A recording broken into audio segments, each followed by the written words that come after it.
మనందరికీ తండ్రి అయినటువంటి దేవునికి, మన ప్రభువును రక్షకుడైనటువంటి యేసుక్రీస్తు నామములో స్తుతులు స్తోత్రాలు చెల్లిస్తూ ఉన్నాను. దేవుని యొక్క మహాకృపను బట్టి మరొకసారి యేసుక్రీస్తు శిలువ మీద పలికినటువంటి మొదటి మాట, తండ్రి వీరేమి చేయుచున్నారో వీరెరుగరు, వీరిని క్షమించమని చెప్పినటువంటి ఆ మాట రెండవ భాగాన్ని మనం రెండో భాగంలో కొన్ని విషయాలు మనం తెలుసుకుందాం. మొదటి భాగంలో కొన్ని విషయాలు మనం తెలుసుకుందాం. లూకా రాసిన సువార్త 6వ అధ్యాయము 38వ వచనములో ఉన్నటువంటి లేఖనాన్ని మనం చదువుకుందాం. మొదటగా లూకా రాసిన సువార్త 6వ అధ్యాయం 38వ వచనం. క్షమించుడి, అప్పుడు మీరు క్షమించబడుదురు. అంటే ఈరోజు దేవుని యొక్క మాటలు వింటున్నటువంటి మనం, అంటే క్షమించుడి, అప్పుడు మీరు క్షమించబడుదురు అని లేఖనం మనకి ఇక్కడ వివరంగా చెబుతూ ఉంటే, నా జీవితంలోని ఆఖరి క్షణం వరకు నేను వారిని క్షమించను. ఎవరైతే తన ఎడల ద్రోహం చేశారో, ఎవరు అయినా తన ఎడల తప్పు చేశారో అలాంటి వారిని నా జీవితంలోని ఆఖరి క్షణం వరకు నేను క్షమించను అంటున్నాడంటే, దేవుని మాటలో ఉన్న అర్థం, దేవుని మాటలో ఉన్న భావం వారికి తెలియలేదని చెప్పాలి. ఎంత స్పష్టంగా చెప్పారండి. క్షమించుడి, అప్పుడు మీరు క్షమించబడుదురు. అంటే క్రీస్తు వలె నీవు క్షమాగుణాన్ని కలిగి ఉండాలి, క్షమాపణ కలిగి నీవు ఉండాలి, క్షమా గుణాన్ని నీవు కలిగి ఉండాలని చాలా వివరంగా ఇక్కడ మనకు చెబుతూ ఉన్నటువంటి విధానంలో మనం చూస్తూ ఉన్నట్లయితే, ఇక్కడ చెబుతున్నటువంటి మాట అంటే వారికి ఈ యొక్క దేవుని మాటలో ఉన్న అర్థము లేకపోతే భావము వారికి సంపూర్ణముగా తెలియలేదనే చెప్పాలి. ఒక్క క్షణం దేవుని మాటలు వింటూ, దేవుని యొక్క మాటలను బట్టి మనము ఆలోచన చేస్తే మనకు వాక్యములోని అర్థము, వాక్యములోని భావము మనకు అర్థమవుతుంది. మనం అందరినీ కూడా దేవుడు తన కుమారుడైన క్రీస్తు, అంటే ఇవాళ మనం ఆలోచన చేస్తే ప్రియులారా, మనలను అందరినీ కూడా యేసు క్రీస్తు ప్రేమించినాడు గనుకనే సర్వమానవాళి పాప విమోచన కొరకు ప్రాయశ్చిత్తముగా తన ప్రాణమును మన అందరి కొరకు పెట్టినట్లుగా మనం చూస్తున్నాం. అంటే మనకు పాప విమోచన కలిగించాడు, తన ప్రాణమునే మన కొరకు పెట్టాడు. ఎంత ప్రేమ మనమంటే ఆయనకు ఒకసారి మనం చాలా జాగ్రత్తగా అర్థం చేసుకోవాలి పిల్లరా. ఇక్కడ చెప్తూ ఉన్నటువంటి మాట, క్షమించుడి, అప్పుడు మీరు క్షమించబడుదురు. మనము క్షమించేవారిగా మనం ఉంటున్నామా? మనము ఈ లోకంలో ఉన్న వారిని మనం క్షమించినట్లయితే దేవుడు కూడా మనను క్షమిస్తాడు అని దేవుని యొక్క వాక్యములో చెప్పబడింది పిల్లరా. ఆలోచించాలి. ఇంకా ఈరోజు ఈ పగలు, ఈర్ష్య, ద్వేషాలు, అసూయలతో ఇవాళ రగిలిపోతూ ఉన్నటువంటి మానవుడు ఇంకా చాలా చక్కగా అర్థం చేసుకోవాలి. దేవుని యొక్క వాక్యములో సామెతల గ్రంథం 25వ అధ్యాయము 21, 22 వచనాల్లో ఉన్న లేఖన భాగాన్ని మనం జాగ్రత్తగా ఒకసారి ఆలోచన చేస్తే, సామెతల గ్రంథం 25వ అధ్యాయము 21, 22 వచనాల్లో ఉన్నటువంటి లేఖన భాగం. నీ పగవాడు ఆకలిగొని ఉన్న ఎడల వానికి భోజనము పెట్టుము, దప్పిగొన్న ఎడల వానికి దాహమేము, అట్లు చేయుట చేత వాని తల మీద నిప్పులు కుప్పగా పోయేదువు, యెహోవా అందుకు నీకు ప్రతిఫలము ఇచ్చును అని చాలా స్పష్టంగా వ్రాయబడింది. ఈరోజు మన పగవాళ్ళను చూస్తేనే మనకు చిరాకు. మన పగవాళ్ళను చూస్తే, అంటే మాటలో కావచ్చు, క్రియలో కావచ్చు, మనకు వ్యతిరేక భావాల్లో ఉన్నటువంటి వారిని పగవారిగా మనము, శత్రువుగా మనం భావిస్తూ ఉంటున్నాము ప్రియులారా. అందుకనే ఇక్కడ ఏమంటున్నాడంటే, పగవారిని చూస్తేనే మనకు చిరాకు. మొట్టమొదట పగవారిని చూస్తే మనకు వంటికి కారం అంటించినట్టు అంత మనం ఆ మంట మనకు వస్తూ ఉంది మనకు ప్రియులారా. ఒకసారి ఒక విధంగా అలా బాధపడిపోతూ ఉంటాం. ఒంటికి కారం అంటుకుంటే ఎంత మంట పడుతుందో అంతగా మనం బాధపడిపోతూ ఉన్నట్లుగా చూస్తాం. ఇక్కడ ఉదాహరణకు మన కుటుంబాల్లో ఈరోజు భార్య భర్తల మధ్యలో ఉన్నటువంటి ఆ బంధాన్ని బట్టి ఒకసారి ఆలోచన చేస్తే, అంటే ఏమన్నాడు, నిన్ను బాధ పెట్టేవారిని నీవు ప్రేమించినట్లయితే, అతనికి పరిచారం చేసినట్లయితే, నిన్ను చంపేయాలి అనుకునే వారికి కూడా నువ్వు సహాయము చేయగలిగితే, అప్పుడు తన తప్పును తెలుసుకునే అవకాశం నీవు వారికి ఇచ్చిన వారైతావు. ఈరోజు వాళ్ళు మన ఎడల తప్పు చేశారు, మన ఎడల వారు ద్రోహం చేశారు కాబట్టి వాడు పగవాడు, మనకు వాడు శత్రువు. అసలే వాళ్ళ ఊసు, వాళ్ళ ఉత్తాపన అసలే మన మధ్యలోనికి తీసుకురావద్దు, వాళ్ళ గురించి అసలు నా ముందు మాట్లాడొద్దు అని ఈరోజు మనం మాట్లాడుతూ ఉన్నటువంటి తరుణంలో ప్రియులారా, ఇక్కడ చూడాలి. ఎందుకంటే తప్పు చేసిన వారికి కూడా సరిదిద్దుకునే అవకాశాన్ని మనం ఇవ్వాలి. పాపము చేసినటువంటి స్త్రీ విషయంలో ఎవరు అమ్మా నీకు శిక్ష విధించలేదా, ఎవరు నీకు శిక్ష విధించలేదా, నేను కూడా నీకు శిక్షను విధించను అని అన్నాడు. పాపము చేసినటువంటి స్త్రీని తల్లి స్థానంలోనికి తీసుకుని, అమ్మా ఎవరు నీకు శిక్ష విధించలేదా, నేను కూడా నీకు శిక్షను విధించినటువంటి ఆ ప్రేమ కలిగినటువంటి మాట ఆమె జీవితాన్ని ప్రభావితం చేసింది, ఆమె జీవితాన్ని పరిపూర్ణంగా మార్చివేసింది పిల్లలు. అందుకని ఇక్కడ ఈ భార్య భర్తలు ఆ బంధములో మనకు చిన్న చిన్న గొడవలు, చిన్న చిన్న ఎందుకంటే వివాదాలు చోటు చేసుకున్నటువంటి సమయంలో వారిని మనము పగవారిగా, వారిని శత్రువుగా మనం భావిస్తూ ఉంటున్నాం. కానీ ఇక్కడ ఏం చెప్తున్నాడంటే, నిన్ను చంపాలి, నిన్ను నాశనం చెయ్యాలి అని నిన్ను బాధ పెట్టే వారిని కూడా నీవేం చేయాలంటే, వారిని కూడా నీవు అలాంటి వారికి కూడా నువ్వు సహాయం చేసినట్లయితే, నేను చంపాలనుకున్నాను, నేను ద్రోహం చేయాలనుకున్నాను, ఈ యొక్క మనుషులను నేను ఈ భూమి మీద లేకుండా చేయాలనేటువంటి నీచమైన ఆలోచన నేను కలిగి ఉన్నాను. కానీ వీరైతే ఇంత ద్రోహం నేను వీరికి చేసిన, వీరు నన్ను ప్రేమిస్తూ ఉన్నారు కనుక ఆ యొక్క ప్రేమలో తన తప్పును తెలుసుకునే అవకాశాన్ని నీవు ఇచ్చిన వారైతావు.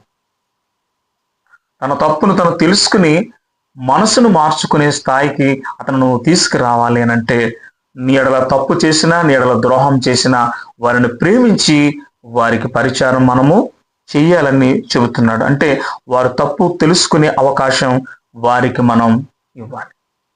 ఇలా నీవు వారికి ఉపకారం చేస్తున్నావు, అపకారం చేసినా నువ్వు వారికి ఉపకారం చేస్తున్నావు గనుక అందుకు దేవుడు నీకు ప్రతిఫలం ఇస్తాడు.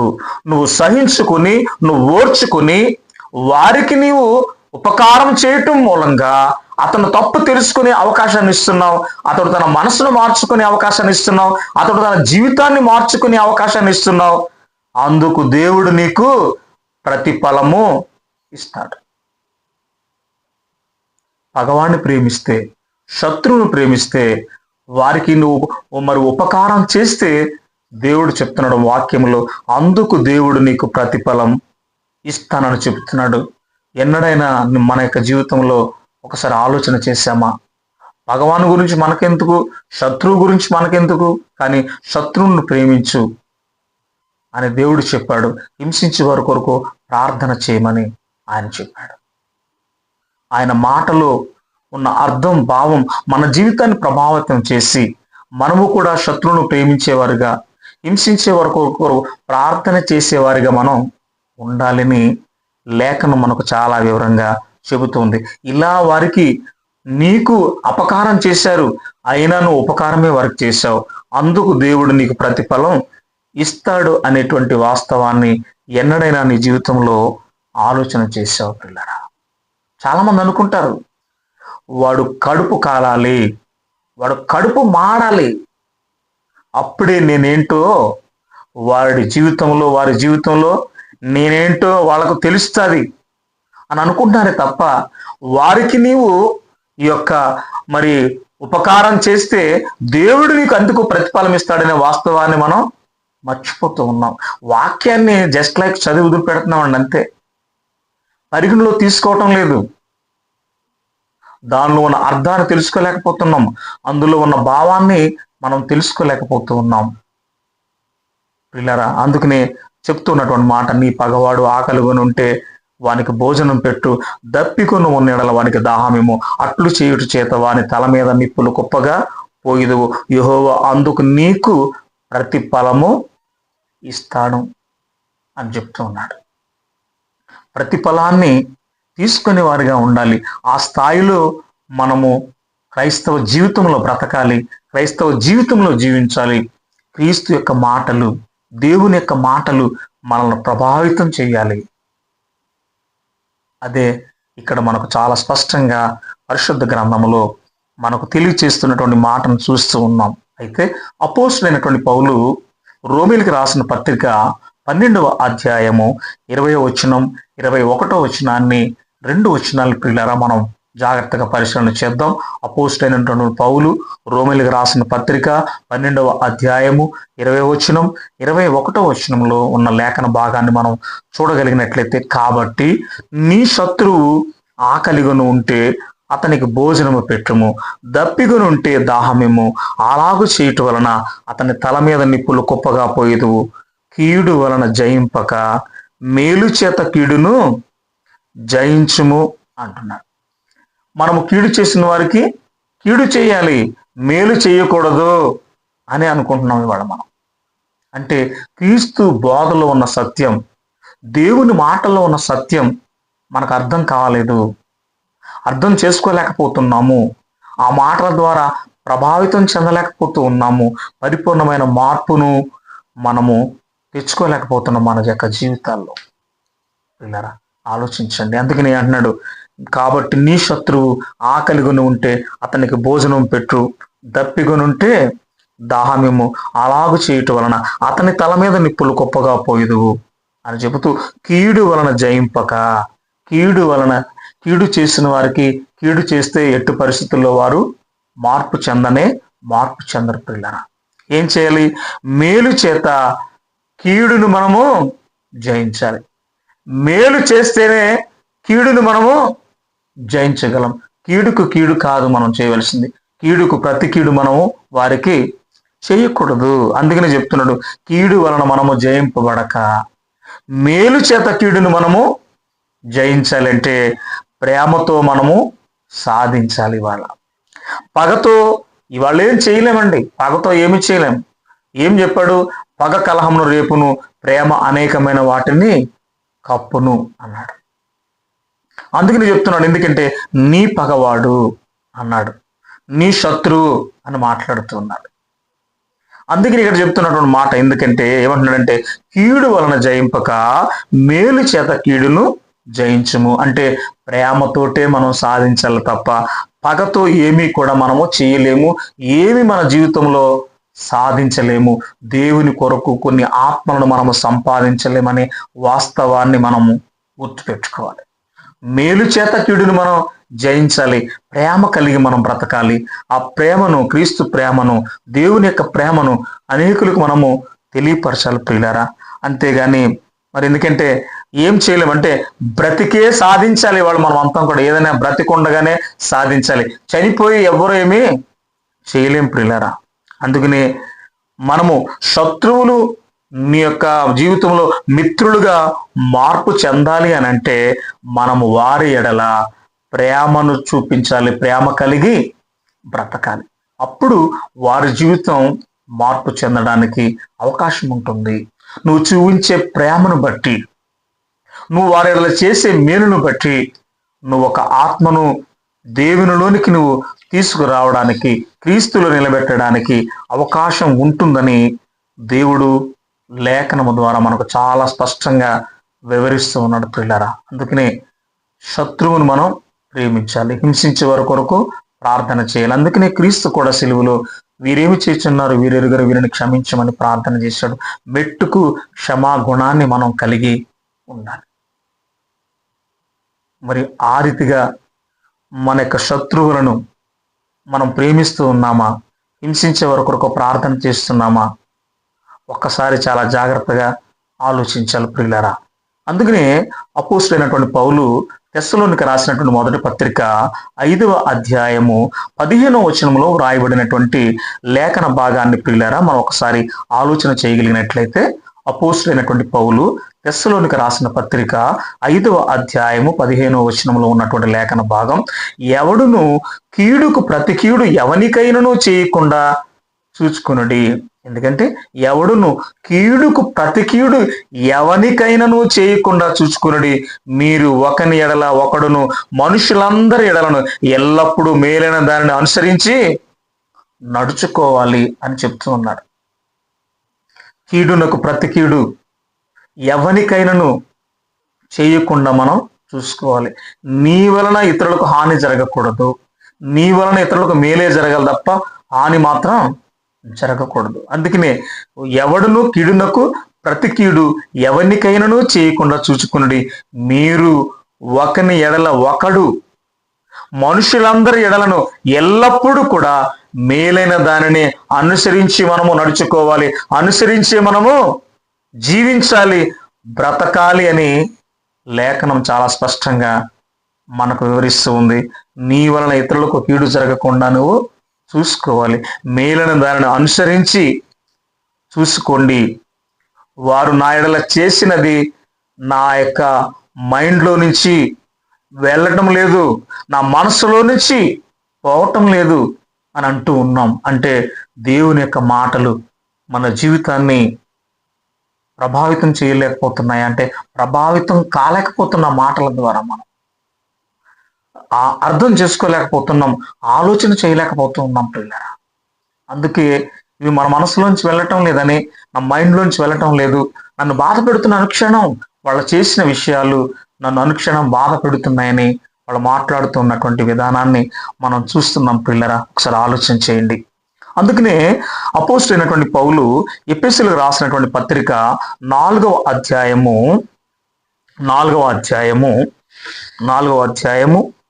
పిల్లరా 32వ వచనాన్ని మనం ఒకసారి జాగ్రత్తగా చదువుకుందాం పిల్లరా.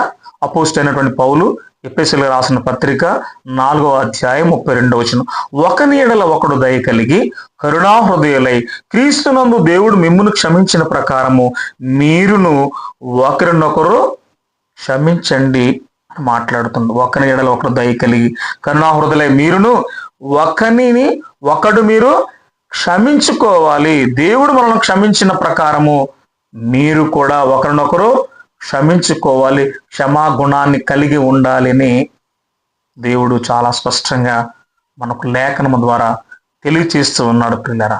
ఒకసారి అర్థం చేసుకోవాలి మనం. మరి ఒకరి ఎడల ఒకరు మనము దయ కలిగి ఉన్నామా, ఒకరినొకరు మనము క్షమించే రీతిలో మనం ఉన్నామా లేదా? మీరును కూడా ఒకరినొకరు క్షమించుకోమంటున్నాడు. దేవుడు మిమ్మల్ని క్షమించాడు కనుక మీరును మీ సహోదరులను మీరు క్షమించాలని చాలా స్పష్టంగా మనకు చెప్తున్నాడు. ఈ క్షమాగుణం కలిగి క్షమించేవారుగా ఉంటూ ఉన్నామా, ద్వేషించేవారుగా ఉంటున్నామా, పగ ఈర్ష్య ద్వేషాలతో రగిలిపోతూ సత్యాన్ని మనము స్వీకరించలేనటువంటి వారుగా ఉన్నామా? ఒకసారి ఆలోచించుకోమని దేవుడు లేఖనాల ద్వారా చాలా స్పష్టంగా మనకు వివరిస్తూ ఉన్నాడు పిల్లరా. ఒకసారి ఆలోచన చేస్తే అపోస్తలుడైనటువంటి పౌలు కొలస్సీలకు రాసిన పత్రిక 3వ అధ్యాయము 13వ వచనాన్ని ఒకసారి చదువుకుందాం మనం. అపోస్తలుడైన పౌలు కొలస్సీలకు రాసిన పత్రిక 3వ అధ్యాయము 13వ వచనంలో వ్రాయబడిన లేఖన భాగం, ఎవడైనను తనకు హాని చేసినని ఒకడు అనుకున్న ఎడల ఒకడినొకడు సహించుచు ఒకరినొకడు క్షమించుడి. ప్రభు మిమ్మల్ని క్షమించిన లాగున మీరును క్షమించుడి. ఒకరినొకడు మీరు క్షమించాలి. ఒకరు ఎవరైనా ఒకవేళ సహోదరుడు ఎవరైనా ఒక సహోదరి మనకు హాని చేసినని అనుకుని ఎడల ఒకరిని ఒకడు సహించుకోవాలి. మొట్టమొదట క్రీస్తు ఎంతగా సహించాడంటే సిలువను మోసి ఆయన తన ప్రాణమును పెట్టేంత వరకు నీ కొరకు ఎంత సహనాన్ని కలిగి ఆ సిలువ యాగాన్ని ఆయన పూర్తి చేశాడో ఒకసారి చాలా జాగ్రత్తగా మనం ఆలోచించాలి ప్రియులారా. అందుకని ఒకరినొకడు సహించుచు ఒకరిని ఒకడు క్షమించుడి. ఇది క్రీస్తు యొక్క ప్రేమ. అందుకనే మనం ఏమన్నాం, ప్రాణం పోయినా నా జీవితంలో వారిని క్షమించినట్టున్నాడు. ప్రాణం పోయిన తర్వాత మనం ఏం చేస్తాం? అసలే ప్రాణం ఉండగా కదా మనం ఏమైనా చేయవలసింది. మనలో ప్రాణం ఉండగానే మన సహోదరుడి కొరకు మన సహోదరి కొరకు మనం ఏమైనా చేయాలి అంటే ఇదిగో ఒకరినొకరు క్షమించుకోవాలి, ఒకరినొకరు సహించుకోవాలి. దేవుడు మిమ్మల్ని క్షమించినలాగున మీరు కూడా ఒకరినొకరు క్షమించాలి తప్ప ప్రాణం పోయినా నేను క్షమించను. ప్రాణం పోయిన తర్వాత మనం ఏం చేస్తాం ప్రియులరా? మనం ఇంకా ఏమీ చేయలేం. ఏం చేస్తాడు? ఇంకా చేయడానికి ఏముంటుంది అప్పుడు? ఇంకా అందుకనే బ్రతికున్న దినమే మనది, బ్రతుకున్న క్షణమే మనది. బ్రతుకున్న దినములు, బ్రతుకున్న క్షణములు మన జీవితాన్ని సరి చేసుకుందాం, అనేకుల జీవితాన్ని మనం సరిచేద్దాం. అందుకు ఈ మాటలు మనల్ని ప్రభావితం చేయాలి ప్రియులారా. అందుకనే మత్తయి రాసిన సువార్త 5వ అధ్యాయము 43 నుంచి 47 వరకు ఉన్నటువంటి మరి లేఖన భాగాలను మనం ఒకసారి చదువుకోగలిగినట్లయితే, మత్తయి రాసిన సువార్త 5వ అధ్యాయము 43 నుంచి 47 వచనాల వరకు ఉన్నటువంటి లేఖన భాగంలో ఉన్నటువంటి విషయాన్ని మనము మరి తెలుసుకోగలిగినట్లయితే ప్రియులారా, ఇక్కడ వ్రాస్తున్నటువంటి మాటను మనం చూద్దాం ప్రియులారా. ఏమంటున్నాడంటే, నీ పొరుగు వారిని నువ్వు ప్రేమించాలి, నీ శత్రువును నువ్వు ప్రేమించుడు, మిమ్మల్ని హింసించే వారి కొరకు ప్రార్థన చేయండి అని చెప్తున్నాడు. మిమ్మల్ని ప్రేమించే వారిని మీరు ప్రేమించినడలా, మీరు ఇక అంటే మనం ద్వేషించే వారిని ప్రేమిస్తేనే మనం పరిపూర్ణమే తప్ప మనల్ని ప్రేమించే వారిని మనం ప్రేమించినట్లయితే ఫలితం లేదు. నిన్ను హింసించే వారిని, నిన్ను బాధ పెట్టేవారిని, అలాంటి వారిని మనము ప్రేమించాలి. శత్రువును మనము ప్రేమించాలి. మిమ్మల్ని ప్రేమించే వారిని మీరు ప్రేమిస్తే మీకు ఏమి లాభము? మనల్ని ద్వేషించే వారిని మనం ప్రేమిస్తే, మనకు ద్రోహం చేసిన వారిని మనం ప్రేమించినట్లయితే అప్పుడు దేవుని యొక్క వాక్యములు మనము పరిపూర్ణములుగా ఎదుగుతున్నట్లు మనకు అర్థమవుతూ ఉంది ప్రియులారా. అందుకని మనము నీ పొరుగు వారిని నువ్వు ప్రేమిస్తూ ఉన్నావా, లేకపోతే నీ పొరుగు వారిని నువ్వు ద్వేషిస్తూ ఉన్నావా? ఏమన్నాడు లేఖనములు? సహోదరుని ద్వేషించేవాడు నరహంతకుడు, ఏ నరహంతకుని యందును నిత్య జీవం ఉండదని మనము ఎరుగుదుము అని చెప్పాడు. అంటే ద్వేషమును దేవుడు దేంతో పోలుస్తున్నాడంటే నరహత్యతో పోలుస్తూ ఉన్నాడు. ఈరోజు ఒకరినొకరు ద్వేషించుకోవడమే ఇవాళ ఇదే పని అయిపోయింది. అంతే, ఒకరినొకరు మనం ద్వేషించుకుంటూ వెళ్ళిపోతూ ఉన్నాం, ప్రేమించటం లేదు. కీడు చేత మేలును మనము జయించక మేలు చేత కీడును మనం జయించేవారుగా మనం ఉండాలి అని అంటే చెప్తున్నాడు. ఎందుకంటే ఒకటే మాట చెప్పాడు, ద్వేషము దేంతో పోల్చాడు దేవుడు అంటే, ద్వేషము మనసులో ఉంచుకున్నాడు అంటే ఎన్ని చేసినా మనము వ్యర్థమే. ఒకరి మీద మనకు ద్వేషం ఉండి మనం ఎన్ని చేసినా మన జీవితము వ్యర్థం పిల్లలు. సహోదరుని ద్వేషించేవాడు నరహంతకుడు, ఏ నరహంతకుని యందును నిత్య జీవము ఉండదు. మనం ఎంత బ్రతికితే ఫలితం ఏముంటుందండి? మరణించిన తర్వాత నిత్యత్వం పరలోకంలోనికి మనం వెళ్ళాలి కదా.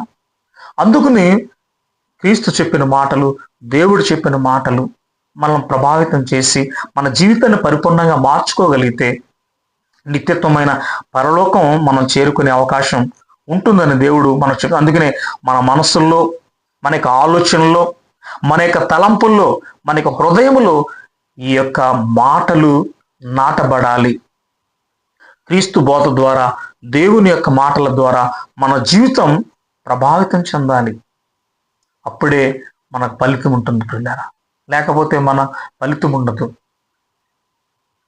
ఎంతకాలం బ్రతికామనేది కాదు, మనం బ్రతికి ఉన్న కాలంలో మనము ఈ మాటలు ఒకసారి మనం మాట్లాడటం కాదు. ఎందుకంటే ప్రతినిత్యము కూడా మన యొక్క శత్రువులను మనం ప్రేమిస్తూ హింసించే వరకు ప్రార్థన చేయాలి. అందుకనే నిన్ను వలని పొరుగు వారిని ప్రేమించుము అని ఒక్క మాటలో ధర్మశాస్త్రం అంతయు ఇమిడి ఉన్నది. కనుక అన్నిటిని ముఖ్యంగా ప్రేమను కలిగి ఉండాలి. ఆ ప్రేమ చేత మన అందరి పాప విమోచన కొరకు దేవుని కుమారుని యేసుక్రీస్తు ప్రాయచిత్తముగా తన ప్రాణమును మన కొరకు అప్పగించి ఉన్నాడు పిల్లరా. అందుకని మన మనసుల్లో, మన ఆలోచనలో, మన తలంపుల్లో, మన హృదయంలో ఈ మాటలు నాటబడాలి. క్రీస్తు బోధ ద్వారా, దేవుని యొక్క మాటల ద్వారా మన జీవితం ప్రభావితం చెందాలి. అప్పుడే మనం పరిపూర్ణులుగా ఉండడానికి అవకాశం ఉంటుందని దేవుడు చాలా స్పష్టంగా మనకు గొప్ప వివరణ ఇక్కడ ఇస్తూ ఉంటున్నాడు పిల్లరా. విని మర్చిపోవడం కాదు, విని వాక్య ప్రకారంగా జీవించాలి. అందు ద్వారా మనం ఫలిస్తూ ఉన్నప్పుడే దేవునికి మహిమ మనం కలిగించేవారుగా, దేవునికి మనము కీర్తిని తీసుకొచ్చేవారిగా మనం ఉంటామని దేవుడు చెప్తూ ఉంటున్నాడు. అందుకని ఇక్కడ మనం చూస్తే అపోస్తలుడైన పౌలు ఎఫెసీయులకు రాసిన పత్రిక 4వ అధ్యాయము 14-15 వచనాల్లో ఉన్న లేఖన భాగాన్ని కనుక మనం ఒకసారి మనం ఆలోచన చేయగలిగినట్లయితే, మెట్టుకు క్రీస్తు వలె మనము అన్ని విషయాల్లో కూడా మనము ఎదగాలంటే ప్రేమ కలిగి సత్యము చెప్పుచు మెట్టుకు మనం అన్ని విషయంలో క్రీస్తు వలె మనము బ్రతకాలి, క్రీస్తు వలె మనం జీవించాలి, క్రీస్తు వలె ఉండడానికి మనం అన్ని విషయాల్లో కూడా ఎదగాలి. కీడు చేయకూడదు.